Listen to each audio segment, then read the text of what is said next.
Déjà la deuxième journée pour cette première édition d'Éléphant Classique.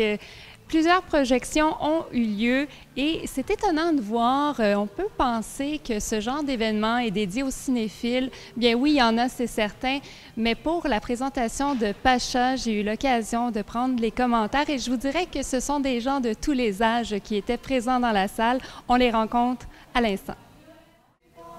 Je suis tellement contente de voir des gens de la relève qui sont ici à Éléphant Classique pour vous êtes venus voir le Pacha. Est-ce que c'est une découverte pour vous? Ben, en fait, moi, j'ai entendu parler de ça par mon ami parce qu'il avait un projet à faire dans son cours au Cégep, Saint-Laurent. Et donc, voilà, je l'ai juste accompagné. Donc, j'espère que c'est bon. Donc, voilà. Moi, c'est le film qui avait l'air le meilleur entre tous les choix. Ouais, alors c'est ça. Mais oui, c'est une découverte. On savait pas que ça existait, la Cinémathèque avant ici. L'Éléphant Classique aussi, on savait pas. Et là, je suis curieuse de savoir en fait si le film que vous allez visionner aujourd'hui, vous le connaissez déjà. Celui-là, je ne l'ai pas vu, mais je m'intéresse beaucoup au cinéma en général, puis les anciens comme les nouveaux films. J'ai étudié en cinéma au Cégep, que j'ai commencé à m'intéresser beaucoup à l'histoire du cinéma. C'est un peu pour ça que je viens voir le film aujourd'hui. Donc pour vous, j'imagine que l'initiative Éléphant Classique, la restauration des films, c'est quelque chose d'important. Oui, oui. Surtout qu'on a, dans le monde d'aujourd'hui, on voit beaucoup les films récents, puis le monde ne s'intéresse pas en général aux anciens films. C'est pour ça, moi, ça m'intéresse de les voir, puis restaurer, c'est encore plus important. Pour voir l'histoire du cinéma, comment ça a évolué de l'époque jusqu'à aujourd'hui. C'est pour ça que je vois ça aujourd'hui. It's surprising me a lot to find you here today. You're coming from outside? No, I'm an American, but I live in Montreal. Yeah. Okay. Je comprends le français mieux que je le parle. That's cool. But you are today to see the Pacha, right? Oui. You know that movie? Non, je connais Jean Gabin. J'adore Jean Gabin. So that's why you're here. Yeah, that's why. Vous êtes ici, je présume, pour voir le Pacha. Est-ce que c'est une découverte pour vous ou un souvenir? Non, je ne l'ai jamais vu, mais j'ai vu beaucoup de films de Jean Gabin que j'aime beaucoup. Alors, je suis vraiment contente de le voir aujourd'hui. Je n'ai jamais vu avant. Qu'est-ce que vous pensez de cette initiative des films restaurés?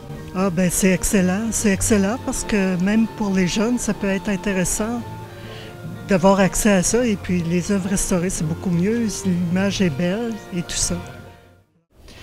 Donc, bienvenue à notre troisième projection d'Éléphant Classique. L'un de nos choix dans les thèmes que nous souhaitions aborder, c'était d'aller vers les genres. Le genre policier, effectivement, est un des grands classiques du cinéma français.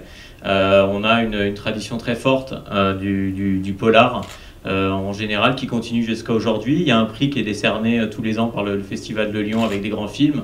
Il y a quelques années, on a eu Police, qui était vraiment un des grands polars français de ces dernières années. Tous les ans, on a vraiment des films encore très très forts. À cette époque-là, puisqu'on va projeter le Pacha qui date de 1968, le polar était vraiment diffusé sur les écrans à grande échelle. Il y avait énormément, c'est vraiment un genre, ce qu'on appelait le cinéma de papa. Le polar était vraiment très très présent sur les écrans. Et donc dans la carrière de Lautner, ce film-là est un petit peu atypique. Parce que jusqu'à présent, il faisait plutôt des polars sur un mode humoristique, notamment toute la série des Monocles avec Paul Meurice, qui était vraiment basé sur le ton de l'humour, la comédie d'espionnage.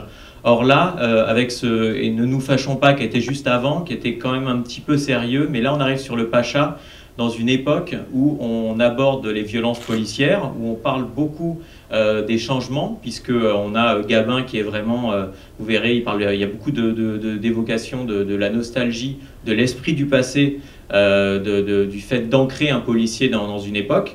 Vous verrez ça lors d'une scène, effectivement, je pense, qui vous marquera et dont vous vous rendrez compte de la portée par rapport à 1968. Voilà, si vous remettez en contexte, vous verrez effectivement comment ça se présente.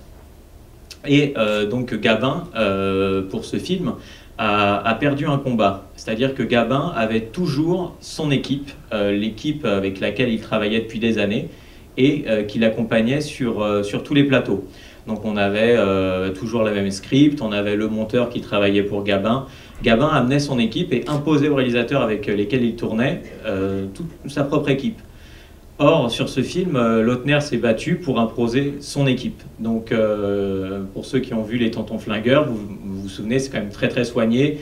Il y a un grand sens du cadre, vraiment une attention portée à la photographie. Vous verrez dans ce film, les couleurs primaires sont très très importantes.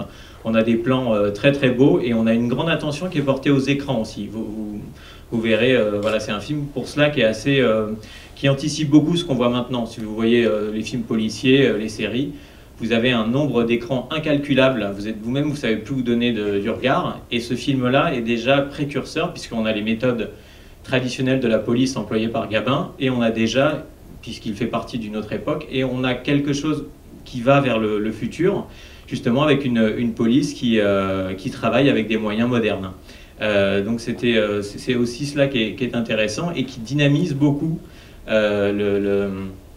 l'attitude de Gabin qui après du coup va se remettre en question et va évoluer dans sa carrière en travaillant avec d'autres personnes jusqu'à la fin de sa carrière, voilà, pour remettre en contexte. Une chose aussi intéressante à noter vis-à-vis de Gabin, c'est que lorsque on a appelé sa fille pour lui proposer de venir présenter le film, malheureusement elle n'a pas pu venir puisque elle a peur de prendre l'avion, donc voilà, c'est elle qui aurait dû normalement faire cette présentation à ma place. Elle m'a dit que le Gabin était pour la peine de mort et que c'était, on a choisi 2 films avec Gabin cette année, donc 2 hommes dans la ville et ce film-là. Et ce film-là anticipe déjà toute la grande vague de films d'autodéfense qu'on va voir juste après, dès la fin des années 60, avec l'inspecteur Harry, qui est évidemment le chef-d'œuvre du genre. Et donc vous verrez ce film-là est très critique vis-à-vis de ça, et on a déjà dans les dialogues la patte d'Audiard qui s'éloigne de la partie comique pour être vraiment dans plus de noirceur, quelque chose qu'on retrouvera dans le film qu'il a fait avec Delon, Mort d'un pourri, où là il venait de perdre sa fille à l'époque, et là le monde vraiment s'était transformé, puisque Audiard était fan de Michel Audiard était fan de Céline, et donc Louis-Ferdinand Céline, puisqu'il a rêvé d'adapter Voyage au bout de la nuit pendant des années, un film qu'il n'a jamais réussi à monter, qu'il aurait voulu monter avec Jean-Paul Belmondo, qui ne s'est jamais fait. Et donc vous retrouverez toute la noirceur des dialogues dans le film, justement, qui est assez marquante aussi par rapport au film d'Audiard de l'époque aussi, puisque lui a fait des comédies qui sont plus des pochades juste après. Donc là, vous avez vraiment un côté beaucoup plus noir par rapport à ce que vous verrez d'habitude. Un petit mot aussi de la Gaumont, puisque nous célébrons dans le cadre d'Éléphant Classique les 120 ans de Gaumont. Nous avons reçu un mot d'Ariane Toscan-Duplantier, donc, qui est la directrice de la communication du patrimoine, qui aurait dû elle aussi être présente et qui n'a pas pu venir, puisque comme vous le savez en France, en ce moment il y a des événements dramatiques qui ont fait qu'il y a beaucoup de problèmes avec les cinémas. De nombreux cinémas ont fermé, donc il y a beaucoup de retard quant aux sorties, quant au tournage, parce qu'il y a beaucoup de problèmes de production à l'heure actuelle. Donc elle nous a envoyé un petit mot qu'elle tenait à ce que je vous lise. Bonjour à tous, je voudrais avant tout m'excuser de ne pas être parmi vous aujourd'hui. Un film à sortir me retient malheureusement à Paris et je le regrette. Les films que vous découvrez ou redécouvrez ici ont la chance de faire partie de notre patrimoine et de notre histoire. À nous de faire en sorte que chaque mercredi, jour de la sortie des films en France, nous donne l'occasion de vous faire découvrir de nouvelles œuvres qui resteront dans nos mémoires comme Le Pacha. Cette année marque le 120e anniversaire de la naissance du cinéma et par la même occasion celle de la naissance de Gaumont. Quelle fierté pour nous et pour moi de pouvoir travailler pour cette maison qui, malgré son grand âge, continue à se sentir toujours aussi jeune. Cette année marquera également la naissance d'Éléphant Classique, consacré aux versions restaurées de films du patrimoine. Un immense merci à Claude Fournier et Marie-Josée Raymond de l'Idonévie. C'est grâce à des festivals comme celui-là qu'une société comme Gaumont peut projeter les films de son catalogue dont nous sommes si fiers.